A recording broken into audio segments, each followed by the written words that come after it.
Before we begin, imagine this. A prison cafeteria. Metal trays clattering, boots scraping across concrete. Hundreds of eyes watching.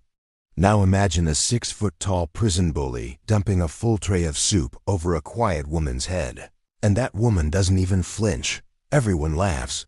But 5 minutes later, no one is laughing. If you enjoy powerful transformation stories like this, make sure you subscribe to the channel, because this one proves that silence is not weakness, and patience has limits. The cafeteria of Blackridge Correctional Facility was never truly quiet. Even silence there felt heavy. The lights hummed overhead.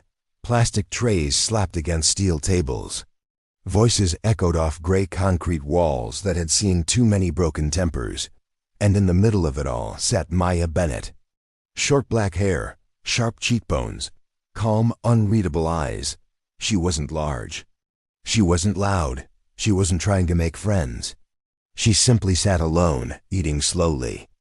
Across the room stood the unofficial ruler of Cell Block D. Her name was Tasha Crowley, broad-shouldered, tattooed from wrist to neck. A woman who carried herself like she owned the building. Tasha didn't just survive prison, she controlled it. New inmates were entertainment. Weak inmates were stepping stones. Quiet inmates, targets. When Maya first arrived, she moved like a shadow. Head down, no arguments, no complaints. That irritated Tasha, because bullies feed on reaction, and Maya gave her none. The first humiliation happened on a Tuesday. Maya was halfway through her meal when Tasha's shadow fell across the table. "You sitting here?" Tasha said, though there were dozens of empty seats. Maya looked up calmly. "Yes," wrong answer. Tasha grabbed her tray and flipped it. Food scattered across the floor. The cafeteria roared with laughter. Maya stood slowly, no anger, no shouting. She bent down and began picking up the mess. Tasha leaned closer. "You deaf too?" "I asked you something." Maya met her eyes briefly. "I heard you. That was it. No challenge, no insult." And somehow, that made it worse. From that day forward, it became routine. Shoulder bumps in the hallway. Insults during head count. Water poured onto her bunk. The guards pretended not to notice. Prison had its own ecosystem, and Maya seemed like prey. But Maya Bennett had not always lived behind steel bars. Before Blackridge, she had been a self-defense instructor in a small community center. She taught teenage girls how to stand their ground, how to break holds, how to breathe through fear. Her specialty wasn't aggression, it was control. But one night, control wasn't enough. She had stopped at a gas station after class. Behind the building, she heard screaming. 3 men cornering a teenage girl. Maya didn't hesitate, she stepped in. The confrontation escalated fast. One man pulled a knife. In the chaos that followed, Maya disarmed him, but he stumbled backward, hit his head on the pavement. He never stood up again. The court didn't see a rescuer. They saw a woman trained in combat. They called her dangerous. And so here she was, trying to do her time quietly, trying to forgive herself. Every night in her cell, she sat cross-legged on the thin mattress, eyes closed, breathing steady. She remembered her old instructor's voice. True strength is choosing when not to strike. So she endured. Until endurance began to feel like surrender. The breaking point came in the laundry room. It was late. Only a handful of inmates were around. Tasha and 2 of her followers blocked the exit. "Well, look at this," Tasha smirked. Meditation girl all alone. Maya kept folding her clothes. Tasha stepped closer. "You think you're better than us?" No response. One of the women grabbed Maya's wrist. Another knocked over her basket. Clothes hit the wet floor. Tasha leaned in close. "Say something." Maya's voice was soft. "You don't want this." The women burst into laughter. Tasha slapped her across the face. Hard. The sound echoed. Maya's head turned slightly with the impact. For a split second, something ancient flickered behind her eyes.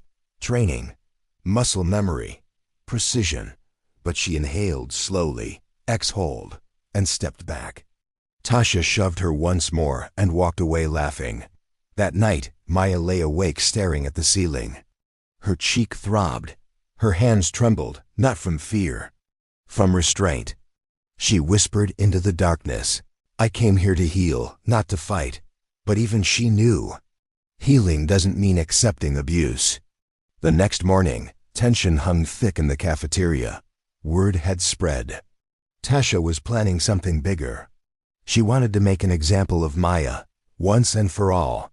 Inmates gathered early, sensing a spectacle. Maya sat at her usual table. Rice, water, silence. Tasha entered like a storm. She carried a tray piled high with food. She stopped in front of Maya. "Stand up." Maya didn't move. The cafeteria quieted. Tasha grabbed her collar and yanked her up. "What's wrong?" "Meditation not working?" Maya's eyes met hers, still calm. But different now. The room felt it. Even the guards shifted uneasily. Tasha laughed and swung, a wild punch. Maya stepped aside, effortless. Gasps rippled through the crowd.